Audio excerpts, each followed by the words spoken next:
Hey everyone, this is Amit from IIT Patna. आप सभी का स्वागत करता हूं इस यूट्यूब चैनल पर। मैंने आपको बता रखा था कि 2025 के लिए ड्रॉप और नीट के लिए एक बैच आने वाला है, तो आज मैं उसी का फर्स्ट लेक्चर लेने वाला हूं। इसमें मैं आपको आज मोल कंसेप्ट का बेसिक बात बताऊंगा, तो समझिए कि आपके लिए ये मोल कंसेप्ट का डेमो है, ठीक है। जिसमें हम लोग मोल कंसेप्ट में मोल से रिलेटेड कुछ क्वेश्चन है जो कि नीट प्रीवियस ईयर में पूछा हुआ है, नीट का है और एआईपीएमटी का सवाल इसमें मैंने ले रखा है, ठीक है। अगर आप इस संकल्प सीरीज को रेगुलर फॉलो करते हैं तो समझिए कि आपका अच्छा खासा क्वेश्चन प्रैक्टिस हो जाएगा, आपका थ्योरी भी हो जाएगा और साथ ही साथ आपका एक बार क्विक रिवीजन हो जाएगा। तो अगर आपको सब चीज आता है तो आप इस वीडियो को इंटू 2 के स्पीड में दे सकते हैं, क्योंकि इससे आप काफी ज्यादा प्रैक्टिस हो जाएगा। तो हम लोग मोल कंसेप्ट को देखेंगे, ठीक है।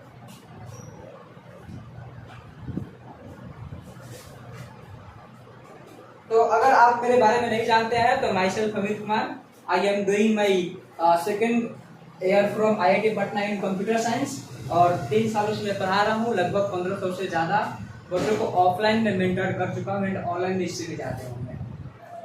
तो अब हम लोग देखते हैं कि कैसे मोल को फाइंड करते हैं, क्योंकि आप तो ड्रॉपर के हो और ड्रॉपर में तो मुझे ये बताने की कोई जरूरत नहीं कि मोल क्या होता है, ये सब क्या होता है। मैं आपको डायरेक्ट बताऊंगा मोल कैसे फाइंड आउट किया जाता है। तो यहाँ से डायरेक्ट लिखा कि मोल को निकालने के देखिए टोटल 3 तरीके होते हैं। Given weight divided by molecular weight, ये हो गया पहला फॉर्मूला, ठीक है। Given weight divided by molecular weight, ये होता है पहला तरीका मोल को निकालने का। उसके बाद मोल का निकालने का एक और तरीका होता है number of particles divided by हो जाएगा एवोगाड्रो कांस्टेंट, जिसको Na से डिनोट किया जाता है। उसके बाद एक और फॉर्मूला होता है मोल का, जिसको हम लोग ऐसे लिखते हैं मोल बराबर volume of gas at STP divided by 22.4 litre. तो ये 3 फॉर्मूला हो गया, ठीक। अब जैसे कि अगर आपसे पूछा जाए कि मोल क्या होता है, तो देखिए जैसे एक दर्जन में 12 कुछ भी होता है, एक दर्जन में 12 केला होता है, एक दर्जन में 12 पेन होता है, उसी प्रकार से मोल भी एक फिक्स संख्या है, यानी कि 6.022 गुने 10 के पावर 23, इसको क्या कहा जाता है, एक मोल कहा जाता है।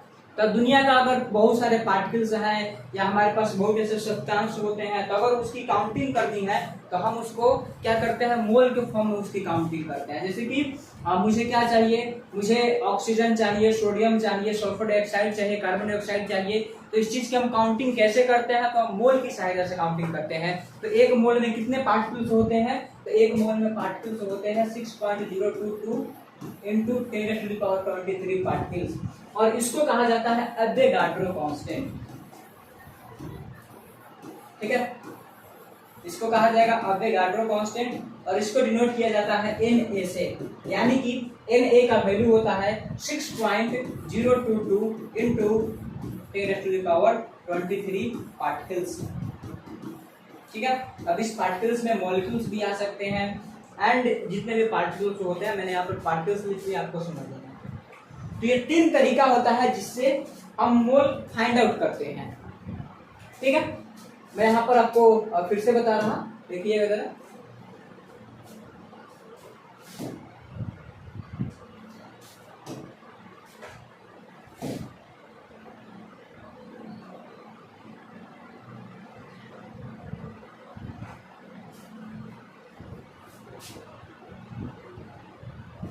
देखिए मैंने आपको बताया कि मोल जो होता है वो कुछ और नहीं बल्कि given mass divided by molecular mass या मॉलिक्यूलर वेट होता है। फिर इसके बाद मैंने बताया number of particles divided by Avogadro constant, जिसको डिनोट किया जाता है Na से। उसके बाद होता है volume of gas at STP divided by 22.4 litre. ये 3 फॉर्मूला आपको याद रखना है, ठीक है। कहीं पर भी ये फॉर्मूला यूज हो जाता है। और मोल एक ऐसा चैप्टर है जो कि इलेक्ट्रोकेमिस्ट्री में यूज होगा, रेडॉक्स में यूज होगा आयनिक इक्विलिब्रियम यूज होगा, केमिकल इक्विलिब्रियम यूज होगा, थर्मोडायनेमिक्स में यूज हो जाएगा, एंड अगर फिजिक्स में आप पढ़ते हैं तो वहां पर भी जाकर के आपको मोल का यूज करना है। इसीलिए मोल के बारे में अंडरस्टैंडिंग अच्छा होना बहुत ही जरूरी होता है। तो मोल के 3 फॉर्मूले होते हैं, तीनों का तीनों फॉर्मूला मैंने आपको लिख रखा है। अब जरा समझते हैं कि एसटीपी का मतलब क्या होता है। एसटीपी जिसका फुल फॉर्म होता है स्टैंडर्ड टेम्परेचर प्रेशर। अब एनसीईआरटी क्या हुआ कि अभी एनसीईआरटी मॉडिफाई हो चुका है। अगर आप पुराने बुक में देखिएगा और अभी के बुक में देखिएगा तो दोनों में एसटीपी में थोड़ा सा डिफरेंस आया है। देखिए एसटीपी का मतलब क्या होता है, इसमें एसटीपी को ऐसे तो एनटीपी भी कहा जा सकता है। एनटीपी मतलब हुआ नॉर्मल टेम्परेचर प्रेशर, दोनों बात सेम हुआ। तो एसटीपी जैसे ही आएगा तो एसटीपी पर टेम्परेचर का वैल्यू हो जाता है 0 डिग्री सेल्सियस। 0 डिग्री सेल्सियस यानी कि एसटीपी पर टेम्परेचर हो जाएगा 273 केल्विन, उसके बाद प्रेशर हो जाता है 1 atm। ठीक है, जहां कहीं पर भी एसटीपी वर्ड आएगा इसका मतलब समझ जाना है आपको कि अगर यहाँ पर एसटीपी है इसका मतलब कि वहां पर टेम्परेचर होगा 0 डिग्री सेल्सियस यानी कि 273 केल्विन और प्रेशर कितना हो जाएगा 1 atm हो जाएगा। ठीक है, अब एसटीपी पर वॉल्यूम का मान होता है 22.4। ठीक है, at STP volume for 1 mole equal to 22.4 litre.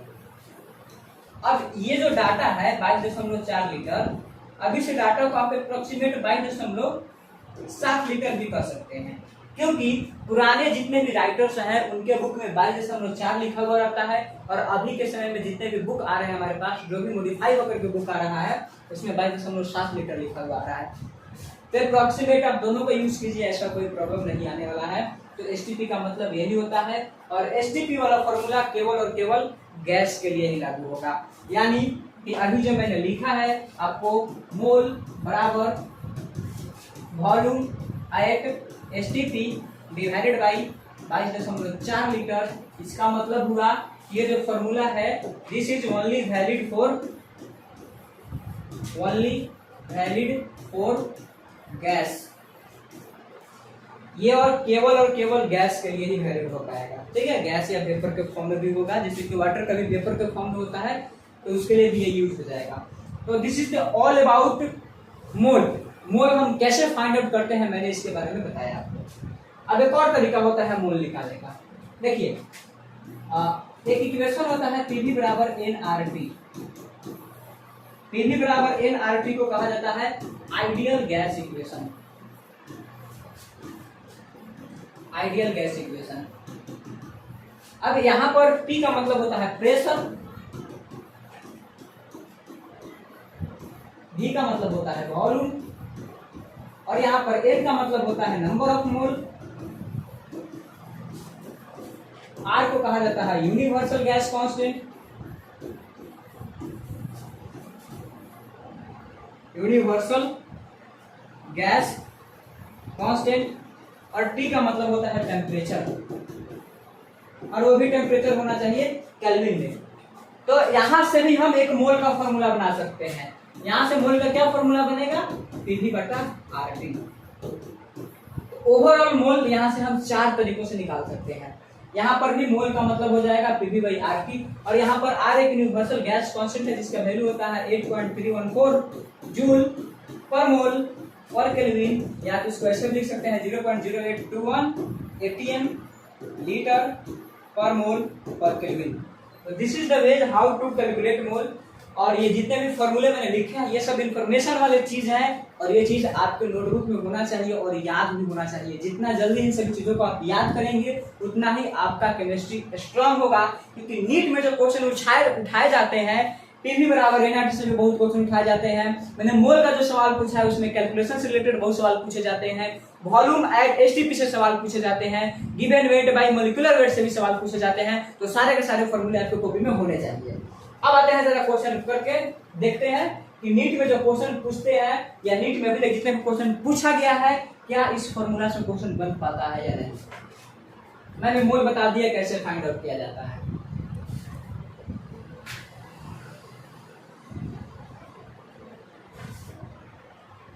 चलिए, अगर आप क्वेश्चन बना रहे हैं और पेन और पेपर लेकर के बैठे हैं तो वीडियो को पॉज कीजिए और इसका सवाल मतलब इसका जवाब आप तुरंत दीजिए। देखिए क्वेश्चन में क्या मेंशन किया है। सवाल पूछा हुआ है AIPMT 2004 का सवाल है, the maximum number of molecules are present in. 4 option दिया हुआ है। ऐसा क्वेश्चन जेईई मेंस में भी पूछा जाता है, नीट में भी पूछा जाता है, क्योंकि नीट के लिए ये सवाल फेवरेट हुआ करता है। और नीट में ऐसे छोटे छोटे क्वेश्चन को आप प्रैक्टिस करते जाएंगे, देन हमारा केमिस्ट्री एकदम स्ट्रांग हो जाएगा। क्योंकि मोल पर ही डिपेंड करेगा कि आपका इलेक्ट्रोकेमिस्ट्री कैसा होगा, आपका रेडॉक्स कैसा होगा, आपका आयनिक इक्विलिब्रियम कैसा होगा, केमिकल इक्विलिब्रियम कैसा होगा। एंड उसके बाद केडीजी चैप्टर जो कि फिजिक्स में पढ़ा जाता है। तो मोल एक बहुत ही अनमोल चीज है, इसके बारे में आपको समझना होगा। मैक्सिमम नंबर ऑफ मॉलिक्यूल्स, इसमें पता करना है कि किसमें सबसे ज्यादा मॉलिक्यूल्स हैं। तो देखिए इसमें बारी बारी से हम ऑप्शन चेक करेंगे, ठीक है, और कैलकुलेशन हमारा बिल्कुल फास्ट होना चाहिए। अब यहाँ पर हमें मैक्सिमम नंबर ऑफ मॉलिक्यूल्स है तो बारी बारी से हम चेक करेंगे। ऐसे अगर आपका एस्टिमेशन यानी कि आकलन सही है तो ऑप्शन को देख करके लोग बता सकते हैं। बाकी मैं आपको करके दिखा रहा हूँ। देखिएगा ऑप्शन ए को मैंने उठाया, इसमें क्या है 5 litre of N2 gas at STP है। तो यहां से पहले क्या करेंगे, मोल निकालेंगे। तो चूंकि मोल का फॉर्मूला क्या होता है, मोल बराबर फॉर्मूला हो जाएगा। अब देखना पड़ेगा कि जैसा इंफॉर्मेशन देगा हम मोल का फॉर्मूला वैसा ही यूज करेंगे। अगर गिवन मास दिया है तो पहला वाला फॉर्मूला यूज करेंगे, अगर नंबर ऑफ पार्टिकल्स दिया है तो दूसरा वाला फॉर्मूला यूज करेंगे, अगर वॉल्यूम एट STP दिया है तो तीसरा वाला फॉर्मूला यूज करेंगे। तो यहाँ पर 5 litre of nitrogen gas at STP दिया हुआ है, यानी कि हम यूज करेंगे volume at STP divided by 22.4। तो यहाँ पर STP पर वॉल्यूम का मान है 5 और डिवाइड बाई हो जाएगा 22.4। ये हो गया मोल का वैल्यू। अब यहां से हमें निकालना है एवोगाड्रो कांस्टेंट। अब देखिए मैं यहां पर आपको मोल बता रहा हूं, जरा समझिएगा मोल हम कैसे कैसे फाइंड आउट करते हैं। देखिए अगर यहां पर गिवन मास है, गिवन मास में अगर आप मॉलिक्यूलर वेट या मॉलिक्यूलर मास से डिवाइड करते हैं, आप तुरंत पहुंच जाएंगे किसके पास, मोल के पास पहुंच जाएंगे। अगर यहां पर नंबर ऑफ पार्टिकल्स दिया हुआ है, ठीक है, नंबर ऑफ पार्टिकल्स दिया हुआ है, इस नंबर ऑफ पार्टिकल्स में जैसे आप डिवाइड कीजिएगा एवोगाड्रो कांस्टेंट से, आप तुरंत किसके पास पहुंच जाएंगे, मोल के पास पहुंच जाएंगे, ठीक है। उसके बाद अगर यहां पर आपको दिया हुआ हो वॉल्यूम एट STP और इसमें आप जैसे 22.4 से डिवाइड करेंगे, आप तुरंत किसके पास पहुंच जाएंगे, मोल के पास पहुंच जाएंगे। तो ये तरीका होता है कि अगर गिवन मास से मोल के पास पहुंचना है तो मॉलिक्यूलर मास से क्या कर देंगे, डिवाइड कर देंगे, यानी कि गिवन वेट है मॉलिक्यूलर वेट है। अगर नंबर ऑफ पार्टिकल्स दिया है और वहां पर पहुंचना है मोल के पास तो इन्हें से तुरंत डिवाइड कर देंगे। एंड ठीक इसका उल्टा होगा, अगर मोल पता है और गिवन मास के पास जाना है, इसमें गुना कर देंगे मॉलिक्यूलर वेट से। उसके बाद अगर मोल पता है, नंबर ऑफ पार्टिकल्स के पास पहुंचना है, तो इसमें गुना कर देंगे एवोगाड्रो कांस्टेंट से। अगर मोल पता है, वॉल्यूम के पास पहुंचना है, तो फिर इसमें गुना कर देंगे 22.4 से। This is the all about Y map. इसको ऐसे वाई मैप कहा जाता है। तो इस फॉर्मूला के जरिए आप बिल्कुल ही आसान तरीका से बिल्कुल ही कम समय में ऐसे ऐसे क्वेश्चन नीट में पूछे जाते हैं जिसको आप सॉल्व कर सकते हैं, ठीक है। अब देखिए यहाँ से हमें मोल पता है, यानी कि हमें मोल पता है और निकालना क्या है, नंबर ऑफ मॉलिक्यूल्स निकालना है, यानी कि हमें क्या चाहिए, नंबर ऑफ पार्टिकल चाहिए। तो मोल से नंबर ऑफ पार्टिकल जाने के लिए हम क्या करेंगे, एरे से गुना कर देंगे, ठीक है।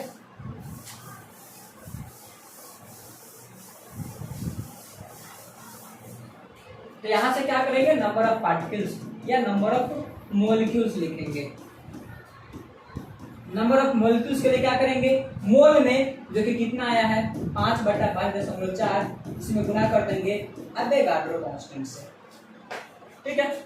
अब जरा दूसरा ऑप्शन देखते हैं। दूसरा ऑप्शन है 0.5 ग्राम ऑफ H2 गैस। अब यहाँ पर मोल निकालेंगे, गिवन वेट कितना है 0.5 ग्राम है, डिवाइडेड बाई H2 गैस। अब ये जो H2 गैस है, एक H रहेगा तो उसका रहेगा 1 और 2 H2 है तो इसका रहेगा 2, यानी कि 2 हो जाएगा। अब ये कितना हो जाएगा 5/20, यानी कि 1/4 मोल हो जाएगा, ठीक है, 1/4 मोल।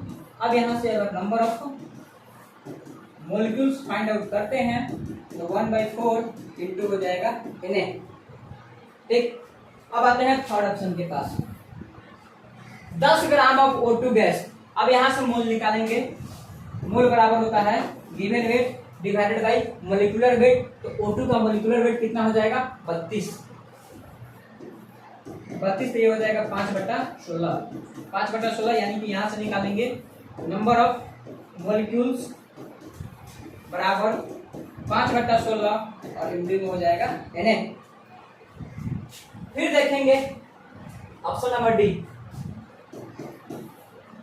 15 litre of H2 gas at STP। यहाँ से फिर से निकालेंगे मोल। मोल बराबर होगा volume at STP divided by 22.4, यानी कि इसको हम लिख सकते हैं 150/224, यानी कि 75/112। हाँ ठीक है, 75/112। तो फिर यहाँ से कैलकुलेट करेंगे नंबर ऑफ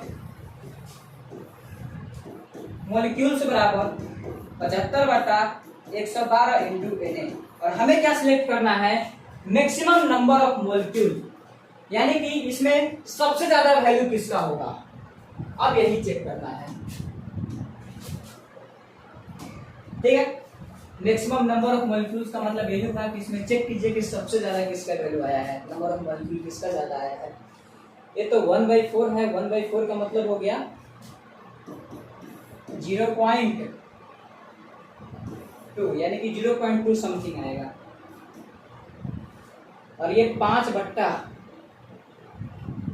यानी कि इसका जो मान होगा इससे तो कम ही होगा। अब यहाँ से डिसिमल हटाएंगे, दिख जाएगा 0।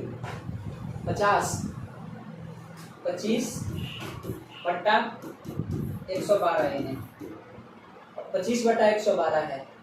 ये डिसिमल देंगे यानी कि डिवाइड करेंगे, तो ये भी आएगा 2 पॉइंट समथिंग। अच्छा, अब जरा इसमें आते हैं।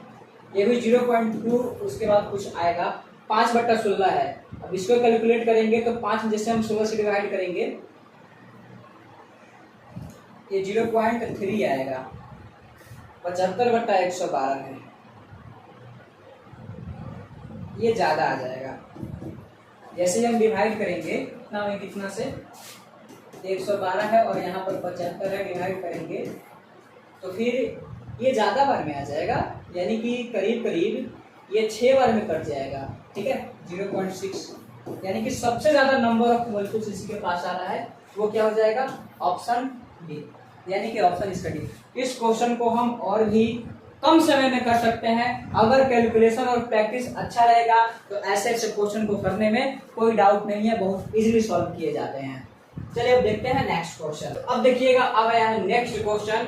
ये भी काफी इंपॉर्टेंट क्वेश्चन है, आप वीडियो को पॉज करके इस क्वेश्चन को सॉल्व कर सकते हैं। Volume occupied by 1 molecule of water, यानी कि वाटर के एक मॉलिक्यूल एक मॉलिक्यूल में कितना वॉल्यूम होता है। ठीक है, तो क्या करते हैं कि पहले 1 मोल का निकाल लेते हैं। 1 मोल का निकालने के बाद फिर उनसे एवोगाड्रो कांस्टेंट से डिवाइड कर देंगे, देन हमारा आंसर आ जाएगा। देखिएगा कैसे। मैं यहाँ पर जो भी बातें लिखूंगा फॉर 1 मोल ऑफ वाटर से लिखूंगा, फॉर 1 मोल ऑफ वाटर। क्या करना है? वॉल्यूम निकालना है 1 मॉलिक्यूल ऑफ वाटर के लिए, जिसका डेंसिटी है 1 ग्राम पर सीसी। 1 ग्राम पर सीसी यानी कि 1 ग्राम पर सेंटीमीटर क्यूब। अब वाटर का मोलर मास कितना होता है? वाटर का मोलर मास होता है 18 ग्राम। ठीक है, तो ये मोलर मास जो होता है उसको AMU या ग्राम में रिप्रेजेंट करते हैं। AMU का मतलब होता है एटॉमिक मास यूनिट। अब यहां से हम निकालेंगे मोलर वॉल्यूम। तो मोलर वॉल्यूम कैसे निकालेंगे? तो चूंकि फॉर्मूला होता है D बराबर डेंसिटी बराबर मास बाई वॉल्यूम, तो वॉल्यूम बराबर हो जाएगा मास बाई डेंसिटी, यानी कि यहाँ से मोलर वॉल्यूम बराबर हो जाएगा मास जो कि है 18 और बटा डेंसिटी जो कि है 1, यानी कि इसका हो जाएगा 18 सेंटीमीटर क्यूब। ठीक है, अब ये मोलर वॉल्यूम आया, यानी कि 1 मोल का वॉल्यूम कितना आ गया?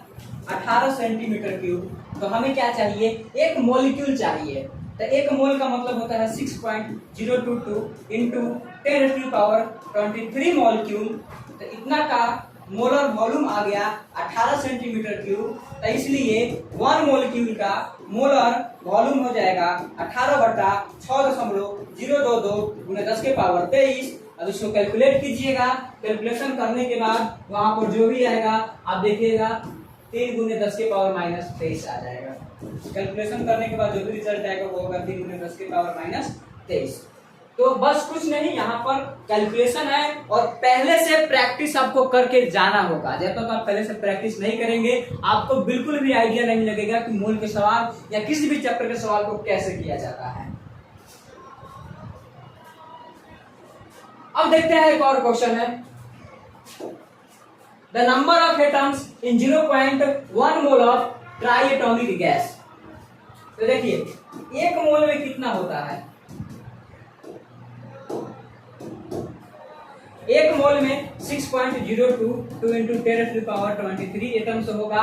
और उसके बाद इसमें क्या दिया हुआ है, 0.1 मोल दिया हुआ है। तो 6.022 इंटू 10⁻23 में 0.1 से गुना कर देंगे तो पार्टिकल आ जाएगा। उसके बाद ट्राइएटॉमिक है तो ट्राइएटॉमिक के लिए क्या कर देंगे, फिर इसमें 3 से गुना कर देंगे। तो 3 × 0.1 इंटू 6.0 2 × 10⁻23 यानी कि हो जाएगा ये 0.3 इंटू 6.022 इंटू 10⁻23 यानी कि कितना हो जाएगा,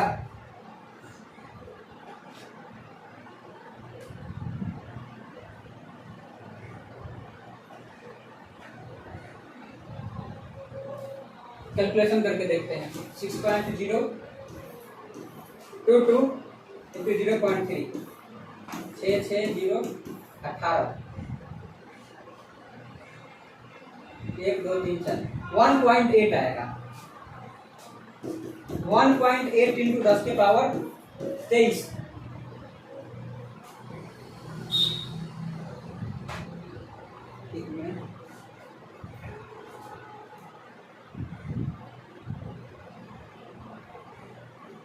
660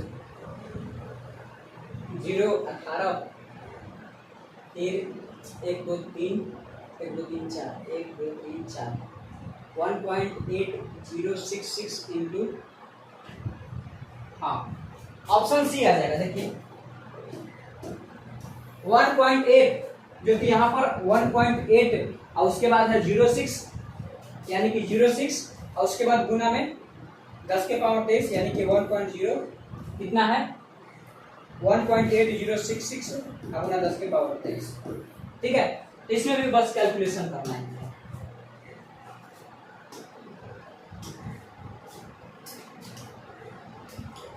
अब देखिए ये भी सवाल पूछा हुआ है AIPM की 2011 का। यहाँ पर जितने भी क्वेश्चन लाया गया है सब PYQ लाया गया है। Which has the maximum number of molecules, यानी कि मैक्सिमम नंबर ऑफ मॉलिक्यूल, जो कि मैंने इसके पहले भी कभी सवाल करवाया था, बिल्कुल उसी के जैसा पूछा हुआ है। नंबर ऑफ मॉलिक्यूल्स पता करना है कि किसमें सबसे ज्यादा होगा। ऑप्शन ए के लिए चेक करेंगे। 64 ग्राम SO2 है तो 64 ग्राम SO2 के लिए सबसे पहले मोल कैलकुलेट करेंगे। मोल बराबर होता है ग्राम यानी कि given weight in gram divided by molecular weight of SO2। SO2 का मॉलिक्यूलर वेट कितना होगा, तो सल्फर होता है 16 × 32 हो जाएगा और ऑक्सीजन का हो जाएगा 32 हो जाएगा 64 यानी कि इसमें नंबर ऑफ मोल आ जाएगा 1। अब यहाँ से फिर निकालेंगे number of molecules. Number of molecules का मतलब अगर यहाँ से मोल से अगर आप number of molecules find out करना चाहते हैं तो आप उसमें एवोगाड्रो कांस्टेंट से मल्टीप्लाई कर दीजिए। तो 1 में एवोगाड्रो कांस्टेंट से मल्टीप्लाई करेंगे तो आ जाएगा नंबर ऑफ पार्टिकल्स यानी कि नंबर ऑफ मॉलिक्यूल्स बराबर Na। उसके बाद है 44 ग्राम ऑफ CO2। अब 44 ग्राम CO2 में क्या निकालेंगे, नंबर ऑफ मोल निकालेंगे। 44 और डिवाइडेड बाई CO2। अब CO2 का कितना होता है, ऑक्सीजन का हो जाएगा, O2 का हो जाएगा 32 और 32 से 12 हो जाएगा 44 यानी कि इसमें भी आ जाएगा 1 मोल यानी कि नंबर ऑफ मॉलिक्यूल्स बराबर हो जाएगा 1 इंटू Na यानी कि हो जाएगा Na। फिर आएंगे option C 48 gram of O2 यानी कि 48 डिवाइडेड बाई और O3 है, ओजोन है, O3 में भी क्या होता है 16 या 48 ही होगा यानी कि इसमें भी यानी कि नंबर ऑफ मॉलिक्यूल्स बराबर यहाँ पर भी n है। तो ऐसा लग रहा है कि ऑप्शन डी करेक्ट हो जाएगा। 8 ग्राम ऑफ H2 है तो 8 और H2 का होता है 2 यानी कि 4। तो यहाँ से नंबर ऑफ मॉलिक्यूल्स बराबर हो जाएगा 4Na। ठीक है, 4Na हो जाएगा, यानी कि हम बिल्कुल कह सकते हैं कि हमारा ऑप्शन डी क्या हो जाएगा, करेक्ट हो जाएगा। अब देखिए कितना कैलकुलेशन इजी है, कुछ नहीं करना है, बस थोड़ा सा आपको क्वेश्चन प्रैक्टिस कर लेना है। हर चैप्टर से आप ऐसे ही क्वेश्चन प्रैक्टिस कर लोगे, पूरा का पूरा PYQ सॉल्व होने लगेगा। तो चलिए फिर एक और क्वेश्चन को सॉल्व करते हैं जो कि पूछा गया है नीट 2018 में। और नीट 2018 का सवाल है, इसीलिए मैं आपको बोलूंगा कि वीडियो को पॉज कीजिए और इसको खुद से सॉल्व करने की कोशिश कीजिए। बहुत ही मजेदार सवाल है, ऐसा सवाल मैंने आपको अभी करा रखा है। In which case is number of molecules of water is maximum. यहाँ पर 4 ऑप्शन दिया गया है, किस ऑप्शन में वाटर का मॉलिक्यूल सबसे ज्यादा है। ये क्वेश्चन शायद ये तीसरा क्वेश्चन आएगा इस वीडियो में। बारी बारी से ऑप्शन चेक करते हैं। देखिए 0.00224 litre of water vapours at 1 atm and 273 kelvin. मैं अभी आपको थोड़ा देर पहले बताया था कि STP का मतलब होता है 0 डिग्री सेल्सियस और 1 atm। अगर कहीं पर भी 1 atm का बात करें, यानी कि हम वहां पर मोल का फॉर्मूला चिपका देंगे। क्या लगाएंगे, मोल बराबर वॉल्यूम एट STP। तो STP का कंडीशन इसने डायरेक्ट नहीं लिखा, इसने क्या किया, इनडायरेक्ट दिया। अगर डायरेक्ट लिखता तो यहाँ से इजीली क्वेश्चन बन जाता, लेकिन इसने लिखा हुआ है कि यहाँ पर 1 atm है और यहाँ पर 273 केल्विन है। आपको समझना होगा कि ये जो केस दिया हुआ है यह कुछ और नहीं बल्कि यह क्या है, यह है STP। तो यहाँ से निकालेंगे number of mole. Number of mole का फॉर्मूला हो जाएगा वॉल्यूम एट STP, और वॉल्यूम का दिया हुआ है मान 0.00224 और डिवाइडेड बाई होता है 22.4 लीटर। तो फिर यहाँ से हमें कैलकुलेट करना होगा नंबर ऑफ मोल। अब यहाँ से डिसिमल हटाएंगे, 1 2 3 4 5, यानी कि 1 2 3 4 5 जीरो हो जाएगा।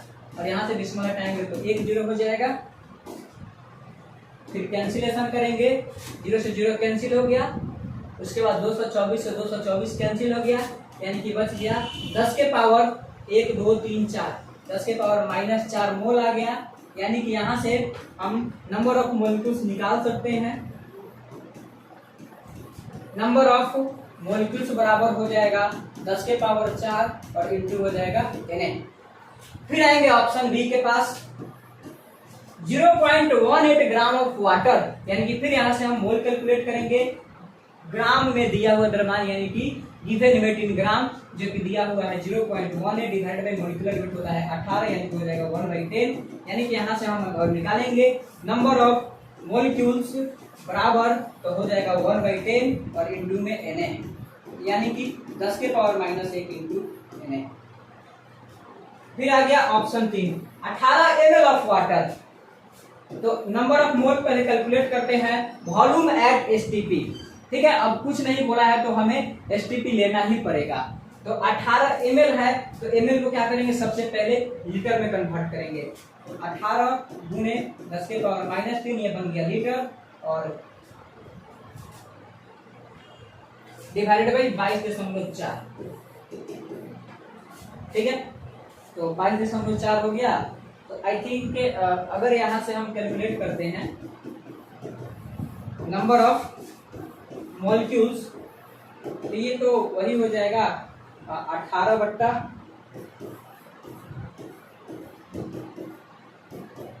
10 के पावर -3 और इंटू में Na। अच्छा, अभी एक और ऑप्शन है, अब वो भी चेक कर लेते हैं। वो डायरेक्ट दिया हुआ है 10 के पावर -3 मोल, यानी कि यहाँ से अगर हम नंबर ऑफ मॉलिक्यूल्स पता करेंगे तो आ जाएगा 10 के पावर -3 इंटू Na। और हमें क्या करना है, पता करना है कि किसके पास मैक्सिमम नंबर ऑफ मॉलिक्यूल्स है। मैक्सिमम ये तो सबसे कम हो जाएगा Na/10, यानी कि ये 0.1 आएगा।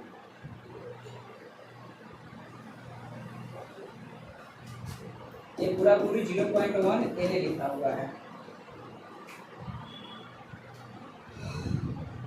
यानी कि अगर चारों को कैलकुलेट करेंगे, क्योंकि ये तो हो जाएगा सबसे कम 10 के पावर -4 है, और यहाँ पर 10 के पावर -3 है, यहाँ पर भी 10 के पावर -3, यहाँ पर 10 के पावर -1 है, यानी कि ऑप्शन 2 करेक्ट हो जाएगा, 0.18 ग्राम ऑफ वाटर। ठीक है, तो आज हम लोग क्या सीखे, अब जरा गौर कीजिएगा इस बात पर, क्योंकि आज का एक छोटा सा वीडियो था, जस्ट आप समझिए कि ये आपके लिए इंट्रो था। आज के सेशन में हमने क्या क्या सीखा, तो आज के सेशन में हमने यही सीखा कि मोल को कैसे कैलकुलेट किया जाता है। तो मोल को निकालने का मैंने आपको बताया है 3 फॉर्मूला, जिसका यूज मैंने अभी भी किया है। Given mass divided by molecular weight, number of particles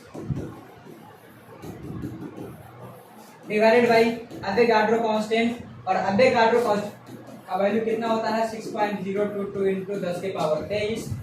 फिर volume at STP divided by 5.4 litre, और एसटीपी का मतलब होता है स्टैंडर्ड टेम्परेचर प्रेशर। एसटीपी पर 0 डिग्री सेल्सियस या 273 केल्विन तापमान होता है, और 1 एटीएम क्या होता है, इसका प्रेशर होता है। इसके बाद एक और फॉर्मूला मैंने आपको बताया था, पीवी बराबर एनआरटी, यानी कि यहाँ से एक और आप नंबर ऑफ मोल का फॉर्मूला लिख सकते हैं, पीवी बटा आरटी। एन का मतलब होता है नंबर ऑफ मोल, आर का टी का मतलब होता है प्रेशर, बी का मतलब होता है वॉल्यूम, आर का मतलब यूनिवर्सल गैस कांस्टेंट, और टी का मतलब टेम्परेचर। टेम्परेचर हमेशा किस में होना चाहिए, केल्विन में होना चाहिए। ठीक है,